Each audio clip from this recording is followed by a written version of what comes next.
Tonight is going to be very different than last night. I'm going to talk about the art and science of the motorcycle. And I'll give you some motivation for this, how I got involved with this. And these are actually in inverse order, in that I got involved with the art world through motorcycles, and as a result of that, met David Hockney, and then got involved with people like Jan Van Eyck after motorcycles. Alton Guilfoyle, become a fast friend, was the former director of the film and video production department at the Guggenheim, so he's a filmmaker. And what I'm going to show you is the result of a real right brain, left brain collaboration, because I'm a scientist, we solve equations and use mathematics. He's a filmmaker. They don't solve equations. But I think as a result of us collaborating together, resulted in an exhibition for the Guggenheim that I'm going to talk about, that will set all-time attendance records. And we'll get into that, but to show you the importance of technology, and the latest sales figures I have are for 2010, so that's why I'm picking last year's models. Here's 2 motorcycles sold last year. If you wanted to buy a motorcycle and you had $17,000 to spend, you couldn't decide based on how much money you had to spend which of these 2 motorcycles to buy, because they cost the same amount of money. So if you decided you like V twin engines that are at a V, this one's hidden by the bodywork, which is called a fairing. It's also a V engine. If you like V twin engines, you can't use that to decide which one to buy because they both have V twins. Well, here's something that maybe is a technological reason to pick one over the other. This has almost 3 times the horsepower. It weighs half as much. So its power to weight ratio is much, much higher than this one. And every feature, it goes faster, its handling is excellent. So now we have a reason to select one motorcycle over the other. We're going to spend our $17,000. We will buy this one. We're going to buy it at a ratio of 30 to 1 over this one. So clearly more than technology is involved in sales of motorcycles. Now, the exhibition I was involved with at the Guggenheim was called The Art of the Motorcycle. It confused a lot of people. If we called it the design of the motorcycle, people would have been less confused, or the industrial design of the motorcycle. It's an industrial design exhibition that the museum had. And what I'm going to do is, using examples that we selected, Alton Guilfoyle and I selected all the motorcycles for the exhibition, I'm going to tell various stories. And there's actually a lot of stories I can tell. There's not time to pick them all. I can give back the history, anthropology, there's gender-related stories I can say. There isn't time for that, so I've got to choose more of a, well, tonight I've chosen more of a design theme to what we're going to talk about. So I'll go through introduction, some background, using various motorcycles.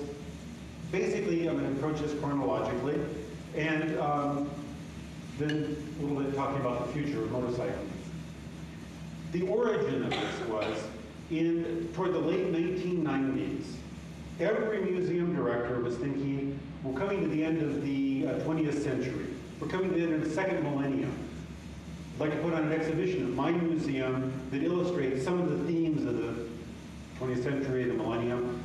And every museum director had the same problem, that to put together a nice story required borrowing examples from other museums. And other museums didn't want to loan their examples.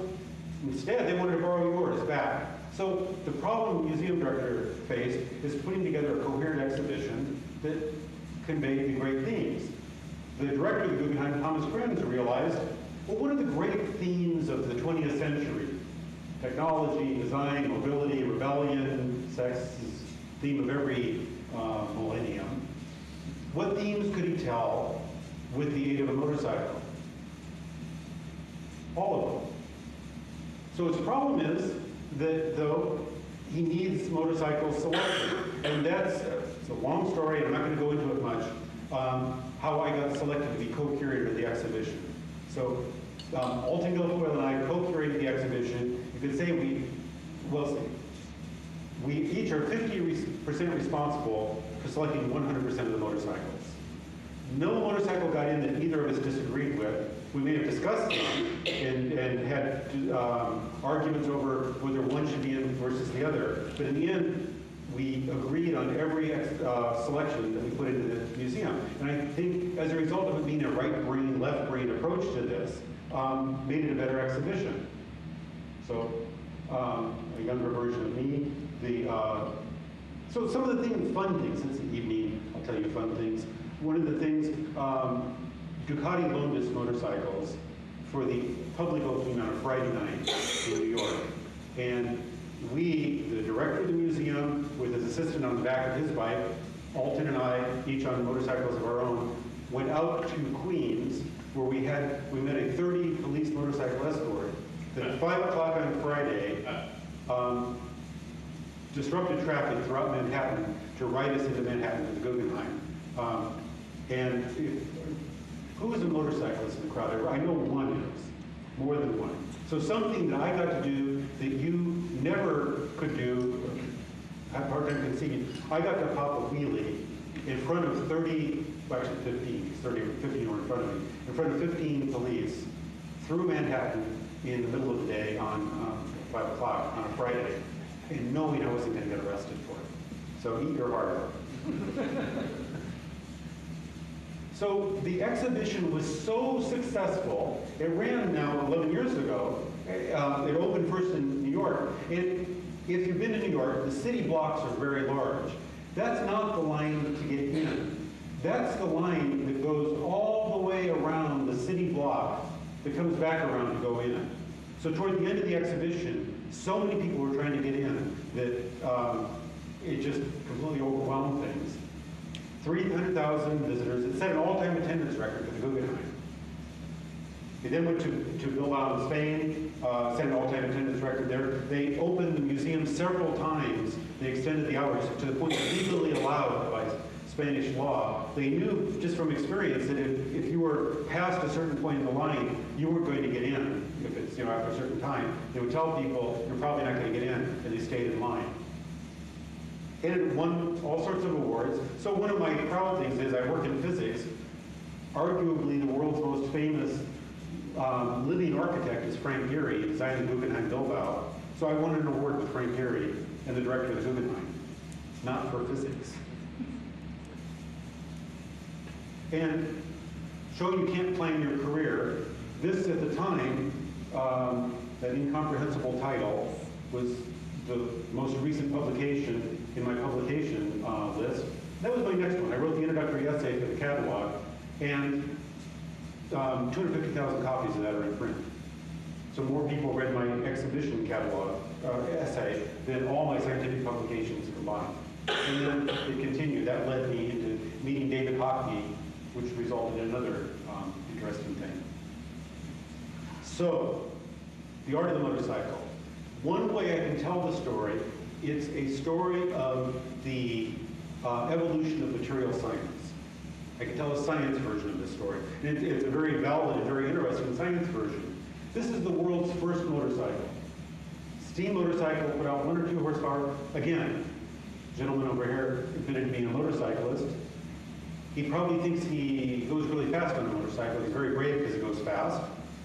This guy only went maybe 20 miles an hour on 1 or 2 horsepower on iron rim wheels on cobblestone streets, sitting on 200 psi of steam held together with 19th century iron rivets.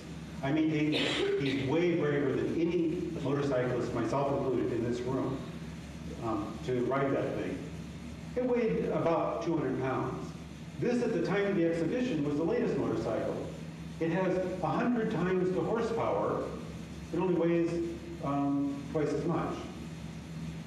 How that's possible is to have so much more horsepower with such a minimal gain in weight over the century is totally a story of the development of material science. And it's a completely a science story that goes into this, with chrome moly steels and carbon fiber composites and the like. How we selected motorcycles. Okay, so long ago, and long enough in the past, I can tell the real story. This is the version I give for public consumption. I make it sound like we approach it in a very logical fashion. For example, certain motorcycles we selected for the criteria, purely for their aesthetic appeal. That motorcycle has no practical use whatsoever. You don't commute to the grocery store to pick up a bag of groceries. You don't go to work on it. It's in the exhibition purely because it's beautiful. This is the world's first production motorcycle. And it's there for its historical, and the fact that it's the first production one, or technological importance. More motorcycles of this design exist than any other motor vehicle ever made on planet Earth. If you still today go to developing nations, Malaysia, Indonesia, parts of China, you see motorcycles like this, not only made by Honda, but made by other companies that look just like this, than any other motor vehicle. Provides transportation. So it's there for social significance. Not every motorcycle so neatly falls into one of those three categories. So we thought of the categories after we selected the motorcycles. That's the truth. What parameters or constraints does the designer of a piece of decorative glassware have? Well, none. I mean, anything that can be technologically produced, blowing glass, he can make. The constraints on Philippe Starck, who is known for design of various things, and I'll show toothbrushes and various objects of industrial design, he doesn't have an open palette available to him. Ergonomics.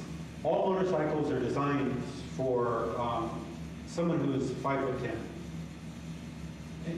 The gender issues I'm not going to talk about. The average height of a European male is 5'10", European origin male 5'10". That means their inseam is like 32 inches. Only, I forget whether it's 5% or 10% of women are as tall as 5'10". So automatically, motorcycles, heavy and women on average have less upper body strength than a man. So you put a woman on a motorcycle, less upper body strength on her tippy toes, trying to balance it. It's no wonder fewer women ride motorcycles than men do. I mean, that's one element that goes into this. But other constraints that go on the motorcycle, like motorcycles all have to have rear view mirrors. Well, rear view mirrors look ugly, so they took them off in the picture. But they have to be on there when they're sold. The location of the throttle, the gear shift, all of that is mandated by various regulations. So the motorcycle designer doesn't have a free palette. He's got to work with constraints. The best motorcycle designers, as I'll show you, were not copying each other throughout history. A good motorcycle designer is very aware of what goes on in other disciplines. And this applies, I mean, this is something to live by no matter what discipline you study. Always be aware it goes on other things as well as your own discipline. So that if we look sort of at a certain era, I'll show you a Majestic later as an example of a motorcycle. The designer of that motorcycle may be more heavily influenced by recent design trends, Art Deco, Bauhaus, the Chrysler buildings of all that time. They're listening to swing and big band. All of these things are influencing the design of the motorcycle, not just copying somebody else's motorcycle. Bad motorcycle designers copy other people. And so the influence of everything that's gone before, we will see in the best motorcycle designs. Now, a uniquely American part of the story that affects how we have motorcycles in this country versus how they are in other countries. If we look at 1914, the most expensive Indian motorcycle, the largest, most expensive Indian motorcycle, cost half as much as a car. So there's reasons, if you wanted to transportation, to choose a motorcycle over an automobile in 1914. Those reasons are gone by 1927. So in America, the people who bought motorcycles bought them because they wanted the motorcycle, not because it was really a practical motorcycle to have. Now, there's some slight exceptions to that. I mean, in a city, police force being on motorcycles are more maneuverable, so there's a functional reason why a police force would buy motorcycles instead of cars for some of their officers. But largely, the market in America is a leisure market for motorcycles. motorcycles, not a necessity market. And it influenced design. So we started with the world's first motorcycle. This, I'd say, is maybe my proudest achievement. Years ago, I was on sabbatical in Paris, and I learned at the time, years ago means 35 years ago, that the world's first motorcycle was in a museum in Paris. And I went to that museum, and it was in a suburb of Paris. It wasn't on display. I've been searching for it ever since. This motorcycle, only one was made, wasn't mass produced. It survived the Franco-Prussian War, World War I, World War II, and we had it. And those of you in science, we use the term for like a certain kind of pressure gauge as a Bourdon gauge. It's a kind of a generic term. This has a Bourdon gauge, made by Bourdon, written in very nice French script. And so this was sitting at the entrance to the exhibition, sort of next to the world's latest, greatest MV Agusta motorcycle. Most people want to the world's greatest. This is the one that they should have been marveling at. Well, it didn't take very long before design came in. This Flying Merkel, no projector really does the color of this burnt orange justice. Beautiful burnt orange color, but there's kind of hard to see here. There's streaks on there. Paley's Comet was passing toward Earth right when this was made. So what better way to convey speed than to put a comet on the motorcycle itself? We come to an era that I very much like of board track racing. And the reason for that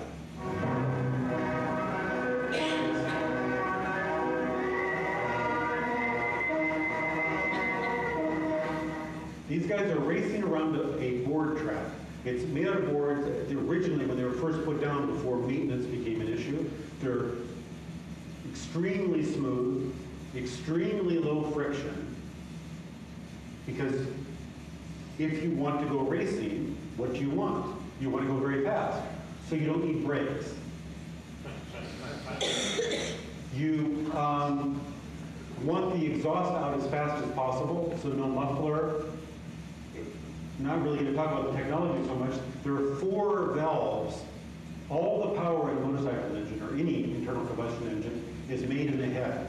The more gasoline and air you can stuff in one given cycle, the more power you can get out.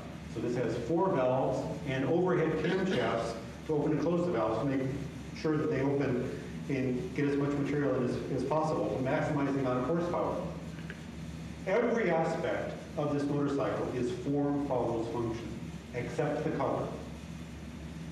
That's the only thing really the designer has to work with, and he makes a beautiful yellow color. And so because there's all sorts of compromises that come into when you make a motorcycle design, those compromises aren't in this. It's really the pure form of a motorcycle to do a pure job of going as fast as humanly possible around a track, and just hope that nobody falls in front of you because you're not going to stop. Unfortunately, a friend of mine, Bud Eakins, he's the one who did the stunt for Steve McQueen in The Great Escape, jumping the motorcycle over the fence. So Bud Eakins, this is him a little bit later in life, sadly, he died 2 years ago.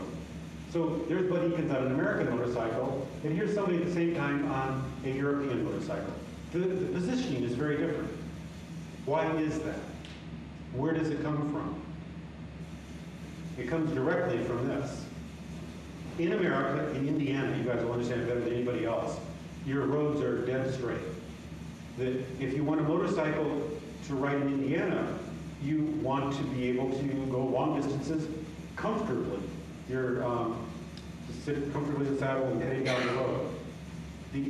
I write here the European saddle. I had a French colleague who spent a sabbatical with me who was a horse rider, and he would get incensed whenever I referred to this as the English saddle. It's not English saddle, it's European saddle. So out of deference to him, I call it European saddle, but nobody in America knows what that is. Anybody who rides horses knows that's an English saddle. And the reason is, let's say you were in Minneapolis. There's this big rally that took place just a few weeks ago in Sturgis, South Dakota.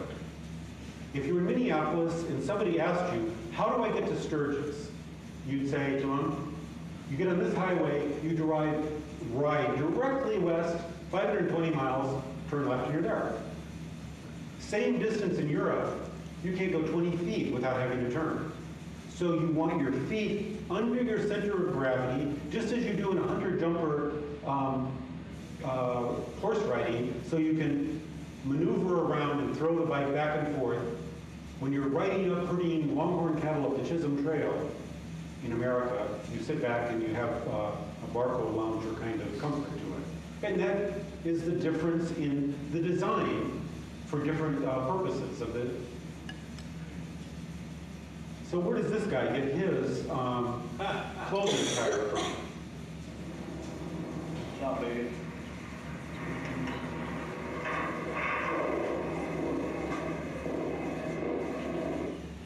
So there's your typical motorcyclist.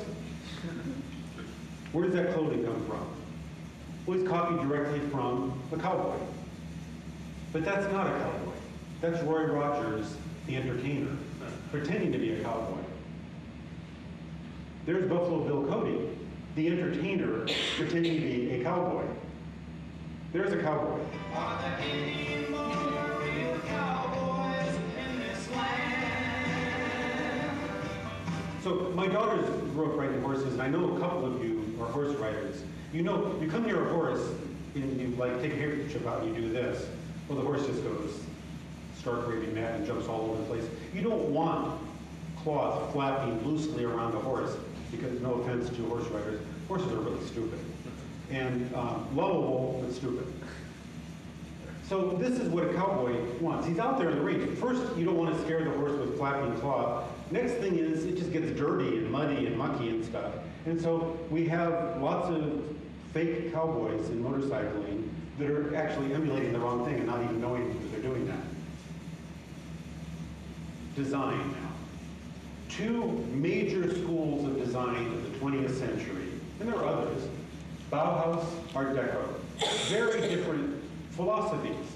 Bauhaus, form follows function. Very functional teapot, not bad looking, but it's designed for function. This teapot is totally impractical. You put your hand on the teapot, it slides up, wedges against the hot glass or hot ceramic, and your knuckles get burned. But so what? That's still pretty. So you like that. So, but it's a different approach to things. We're going to see these Art Deco and Bauhaus philosophies manifest in motorcycle design. This is the first BMW motorcycle. World War I has ended. The Rondell logo there is to give you the impression of a propeller. Well, BMW is forbidden to make any armaments. So they've got to, in order to keep in business, they've got to start making something else. They make motorcycles. And this is a Bauhaus motorcycle. It's actually one of the very first motorcycles designed from scratch. It isn't somebody who bought a frame from one manufacturer and bought an engine and stuffed it together with somebody else, bought wheels from somebody else. Everything is well thought out as a whole. Marion Brandt was the chief of metalworking department at the Bauhaus at this time. And you can see the same kind of high quality materials, designed, very practical design aesthetic in the teapot she designed. So we can see a Bauhaus design in a motorcycle. This is not Bauhaus. This is Art Deco. But what is that? It's the engine. Bizarre place to put the engine. Where did he get the idea? This is the engine from used in Fokkers of the type flown by Baron von Richthofen. So the good designers, the designer of this Magola, is aware of what's going on in the aircraft industry and thinks, I will put that engine there.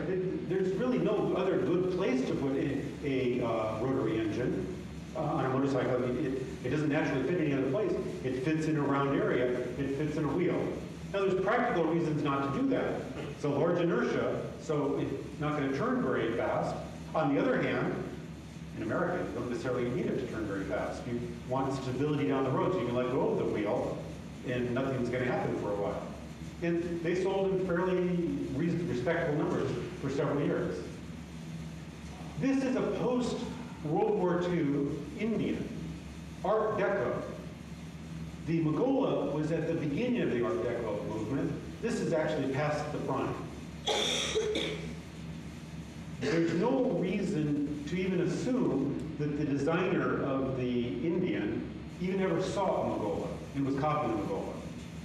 If you're going to design an Art Deco motorcycle, this is sort of what it has to look like. And so here, the beginning of a design trend, and 25 years later, a little bit after the prime time of the design trend, we have Art Deco influencing the designs of the vehicles. A French motorcycle. People always ask me what was my favorite motorcycle in the exhibition. I ask people, parents, which is your favorite child? Now, an honest parent actually will tell you if they have a favorite. I love them equally, but Johnny's my favorite, or whatever.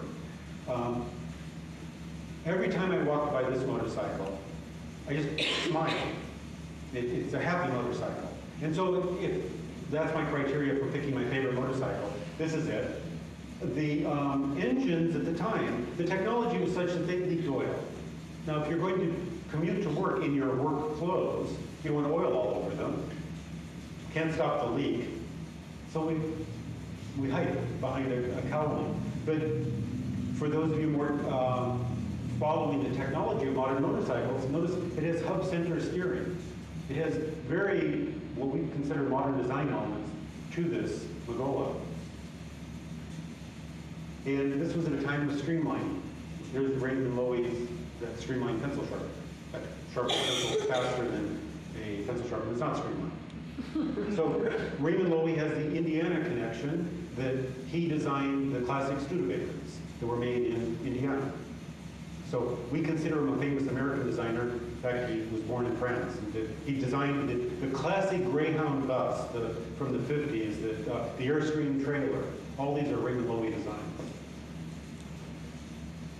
So streamlining comes in land speed record motorcycles. And this just reminds me of Brancusi's, several of his sculptures. And Brancusi was interested also in streamlining, as was Corbusier. Corbusier, in his book on architecture, has wind tunnel photographs of various structures that he was trying to emulate. So, still pre-World War II, a Crocker. And you would say, it looks like a Harley Davidson. Or, if you want to be more accurate, a Harley Davidson looks like a Crocker. The motorcycles, if you think about it for a second, you'll have to agree with this. In fact, they're extremely conservative people.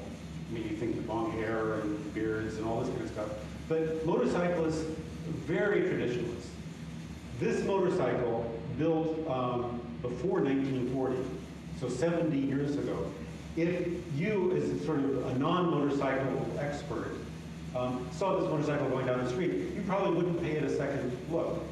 If you saw a 1935 car going down the street, you go, oh, look at that, that's an old car.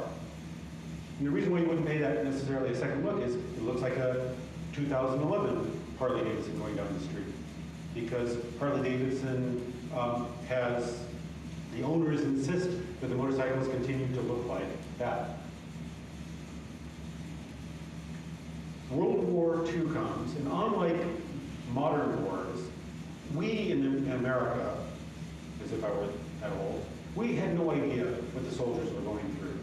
There were propaganda films, John Wayne was storming the sands of Iwo Jima, everything, you know, people would be shot and just kind of fall over, things were fine. But of course, we now know what the soldiers went through were just, you know, horrible, horrible conditions. So the only people a soldier could relate to when he came back were other soldiers who had gone through the same kind of experiences. So soldiers came back, they would get on their motorcycles, and they started customizing the motorcycles. Take off the front fender. Even if it doesn't go faster, it looks like it goes faster. Put bomber art on the gas tank. I learned as a result of this exhibition, the U.S. Army, it was the Army Air Force at the time, was the only army in the world that allowed their soldiers to customize They're fighting vehicles. That, Adolf Hitler didn't let people paint happy swastikas on the tanks. So the bomber art came as part of this. And this had consequences, sociological consequences. This is a picture that we now know was staged. We know it because the photographer who took this Life magazine photo worked for the San Francisco Chronicle. His negatives existed. People went through his negatives after he died recently, like in the last 15 years or so, and discovered he had several poses of this guy, and one where they collect together all beer cans to make it look as drunken and as disorderly as possible.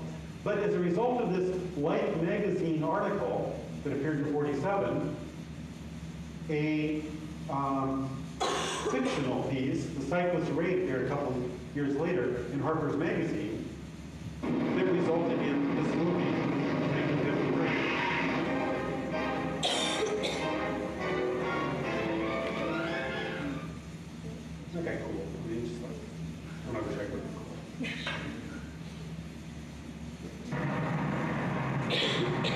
This had an undue influence on people's perceptions of motorcycling, because only a couple years earlier, if you saw this group of people coming into your town on a motorcycle, you were going to die.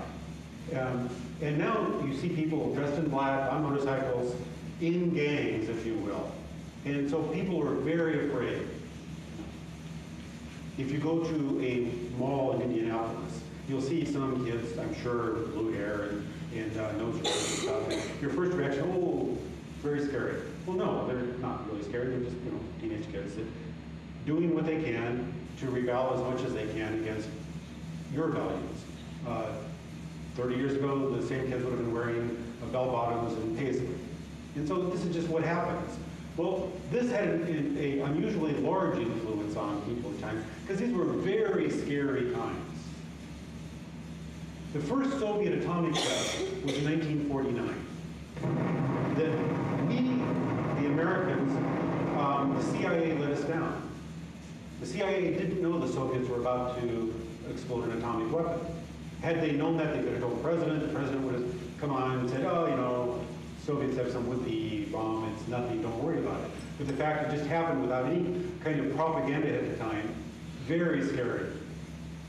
The North Koreans invaded South Korea and almost took over the entire country. Joseph McCarthy is finding communists everywhere. We're executing the Rosenbergs. In this climate of fear, we have nuclear-created giant ants that are crossing from Alamogordo, New Mexico to Los Angeles, which if you look at your map, they had to go through Tucson, Arizona. And nobody I know in Tucson ever saw them. So we can scientifically conclude they went through at night.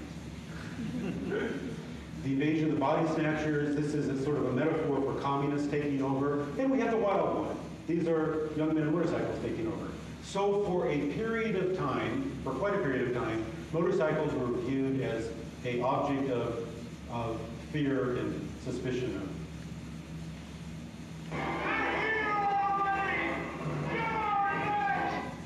So we're going to fear motorcycles. This is a immediate post-World War II German motorcycle. If you look at it, some things are odd. Only one side of a fork. There is no rear fork. In fact, there's an extra thick exhaust pipe that serves as the suspension for the rear. It's 2000, well, it's not good to say 2011. It's 2007 before the stock market goes nuts. And we have money everywhere, and you walk into a motorcycle designer, say, motorcycle sales are really up, I'll give you $1 million operating budget to design a really pretty motorcycle. Given a huge budget, I mean, even good motorcycle, or even mini motorcycle designers still have designed ugly motorcycles. But it seems like it'd be easier with a huge budget to design a pretty motorcycle. This guy, in Germany in 1946, Germany had been bombed back to the Stone Age. There were no raw materials. There was nothing to work with.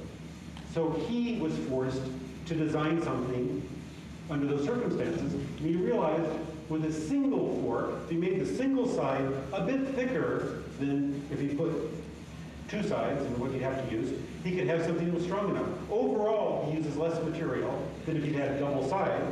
With a thicker exhaust pipe, it forms two functions, as an exhaust pipe and as a suspension. But where would you ever get the idea for this? That's the landing strut for the major fighter aircraft of the German Air Force during World War II. These landed in rough airfields all over Russia and everywhere else, and that single-sided is strong enough to deal with this. So he took the best ideas from outside of his discipline and applied them to make, and living within the circumstances, to design a pretty motorcycle. Well, the jet age comes along. First Boeing 707, we have the jet age. Unfortunately, motorcyclists are conservative. Nobody wanted a motorcycle that looks like this. Some of you, if you're familiar with motorcycles, have seen this motorcycle before. This Harley-Davidson took off all the bodywork and sold it as a Harley-Davidson Sprint in large numbers in the US, so it had no body work on it. But with the bodywork, it just wasn't, we're too conservative to buy that. But this is an example where the designer got ahead of the curve and tried to give the customer something the customers weren't prepared to accept. We come to the Italians, this Ducati. Ducatis, these curves from the back, it emulates the curves of a woman. There's no other way to say that. 90-some% of motorcycle riders are men, most of whom like women. So it makes sense the Italians will do it, to design something that appeals to the visual sense of a male. And this looks like the variant of a female. Honda, on the other hand, gave us this really boxy, ugly look at the same time. Would have been a total failure, except Hondas were faster, better, cheaper, in every way better performing than any other motorcycle at the time. So people had no choice but to buy them, in spite of the ugly looks. So I got to give a tour to the chief designer of Yamaha through the exhibition. And I asked him, why did they make such an ugly motorcycle? And he told me. He said, to the Japanese eye, that shape, well, first, even in America, people sold aftermarket tanks that looked like we wanted them, rounded, to get rid of that ugly hump. He told me the Japanese were appealing to the sense of stability and reliability that the Temple evoked in the eyes of a Japanese consumer with the square. That's the things that the Japanese would see in this, and why Honda produced tanks that looked like that at the beginning. And then they came along with the Honda, which, as I said, not a bad-looking object of industrial design, but they exist. I think Honda itself, some years ago, produced the 25 million example of this. So there's 30 million, 40 million of these that exist in various forms by other companies around the world. And We're going down to the Honda shop, I'll tell you what we're gonna do. so I really like this ad because it's a gender-neutral ad, way before its time. There's a man in charge of the motorcycle, a woman and a girl. She's in charge of the motorcycle. She's in charge there. The man all by himself, woman all by herself. So it's completely, there's no man with a adult female behind him. It's completely gender-neutral ad, way before its time. And any number of people have told me, of sort of my age, that their parents told them, under no circumstances can you have a motorcycle. You can have a Honda, but you can't have a motorcycle. And my first motorcycle was a Honda 50. My mother was more understanding. I don't know why. The dirty tail.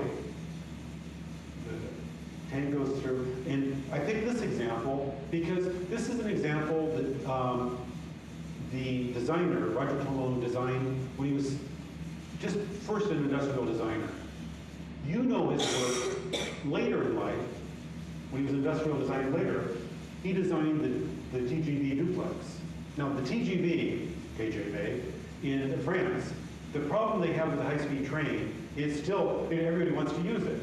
So you can send a high-speed train out every, who knows what, every 30 minutes or so, safely. If you run them too close together, you run the risk of some accident happening and they crashing together. Once you're sending them out as rapidly as you possibly can, the route is saturated. The only way you can put more passengers on is to convert it into a double high structure. So this Roger Talon, later in his career, designs the TGV duplex. You can see early and late in his career. So you can watch the progress of an industrial designer through the motorcycle design. Now, we only had a couple scooters. Scooters, only because of lack of space. Scooters are true vehicles, they're motorcycles, they represent all sorts of really romantic visions and a whole different kind of spirit of motorcycling than some of the other motorcycles. I mean, this is just great. We had in build-out, Salvador Dali had painted a Vespa. And so we had Salvador Dali's Vespa in that exhibition version of it. So we come up to the late 60s. Again, Honda comes along with a practical vehicle, disc brakes, 5 speeds, reliable, does everything well. Unfortunately, the British at this time came up with no disc brakes, 4 speeds, not as reliable, and a square tank. Because by now, the Japanese have been selling square tank vehicles for the better part of a decade. What the designers in Britain didn't realize were the people that were still buying the British motorcycles were buying them because they did not look Japanese. And so they alienated their current customers. And very quickly, they came up with a cosmetic kit to give it a bulbous tank and different looking exhaust pipes. So all these tanks and stuff got thrown away. And today in the collector's market, they're very valuable because everybody threw them away and they got crushed at the time. So they're hard to find. So we come up now, we talked about how the sociological conditions were in the early 50s, one of scariness. Things are scary in somewhat different ways, but still scary in the late 60s. Civil rights movement, scary in lots of people who, what's going to happen to the U.S., Vietnam, are the communists going to take over everything? Is Che Guevara going to take over everything? In this era, it's really hard, probably a futile argument to discuss of what came first or what influenced what. But these guys are representing what motorcycles represent at the time now. Now, instead of scariness and fear, they represent freedom. These guys are just off not to cause anybody any harm. Their money they got from their illegal cocaine sale, of course, is in the gas tank, and we'll ignore stuff like that. But they're just off to see America.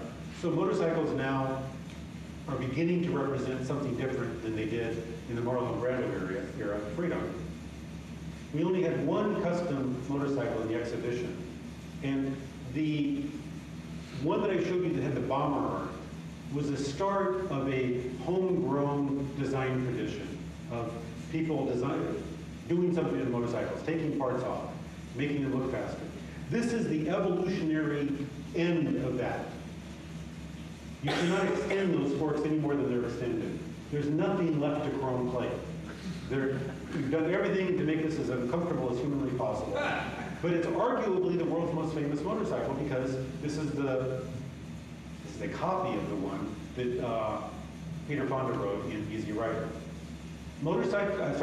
Museums never put reproduction art on display. Only the original art goes on. This was an exception. The original piece was destroyed in the making of the film. But we decided it's important enough, since it is such the most recognizable motorcycle ever, that somebody had made a good reproduction of me instead. I like this ad a lot because it's a German ad using an American icon to sell English cigarettes. And that says ask him for his brand first, etc. it's a play on words in German. Badge and brand, the same word in German. So motorcycles, instead of, as like in the 50s, I mean, legitimate salespeople would stay completely away from it because it had such negative connotations. Now, ad companies are using the motorcycle. I'm not sure if I use it in this talk, but you can find motorcycles used in American Express ads and other upscale ads to sell high-scale products. Oops, we lost our sound. Our sound goes with this. This is Ray. Gravy guy. Well, it's too late for this one, but see if you can figure out what we lost sound. Road racing influenced the design of motorcycles. So this Ducati motorcycle, this is one of the few motorcycles in the exhibition that ultimately went out, didn't even discuss basically. Should this one be in? Yes, it should. And then on to the next one. Because it's all engine, it just so typifies what a motorcycle is. They don't need to paint this bright red to catch the eye. They paint this subtle eggshell green look to it to be a motorcycle for the street that emulates what goes on the racetrack. The 1980s were a really bad time for motorcycle design. They were a bad time for design in many areas. The 80s were just clothes sucked, motorcycle design sucked, and everything. This Suzuki, the designer of this, had been a designer for BMW. Did this as an independent project. Never got another project with BMW after that. Designed this Suzuki Katana, which had a great influence on the design of many other motorcycles of the 1980s. So if I ask most of you, where is the fuel tank on this Honda?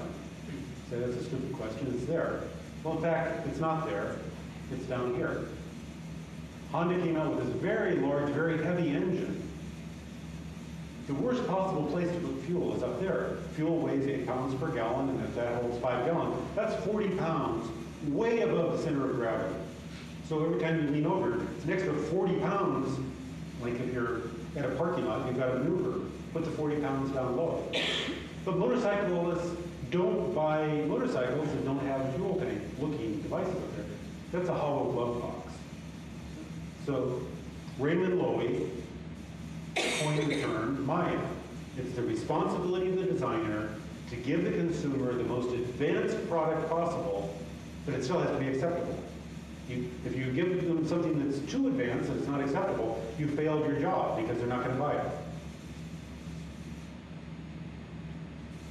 The Miguel Galuzzi worked for Ducati. One of the interesting things to me is the major designers of the last part of the 20th century, Willie G. Davidson for Harley Davidson, Miguel Galuzzi for Ducati, and I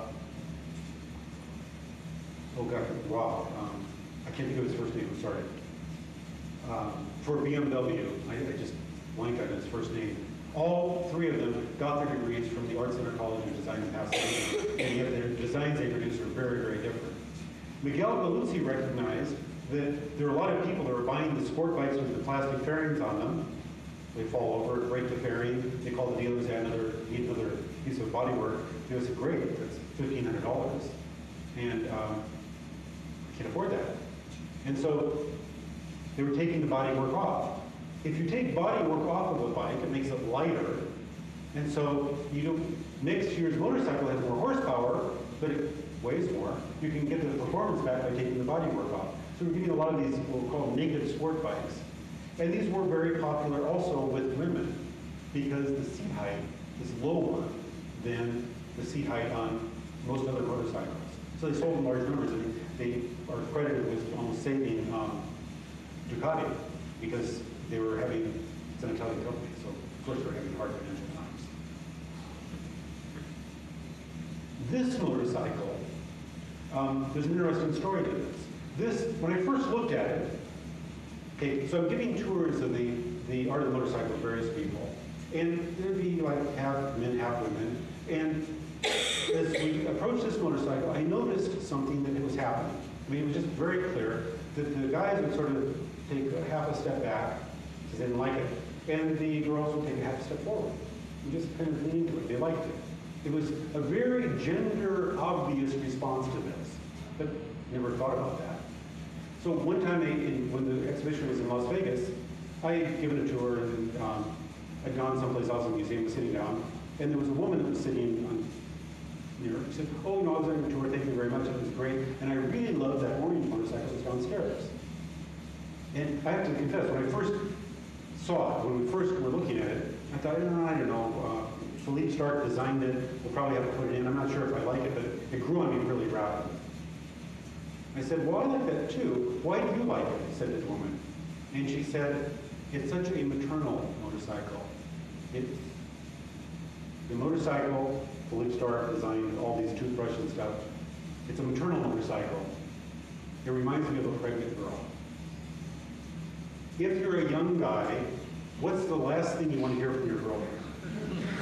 It's, and so it makes sense that there's a gender-specific response to this. The last motorcycle in the exhibition, the latest one, the MV Agusta at the time had come out. But let's talk a little bit about the future and predict where future motorcycle design is going to go. Well, this Yamaha Morpho, organic look to it, and it's one way motorcycling can go. But for most of the world, this is the first photo I saw of a motor vehicle in Afghanistan, and it's a motorcycle.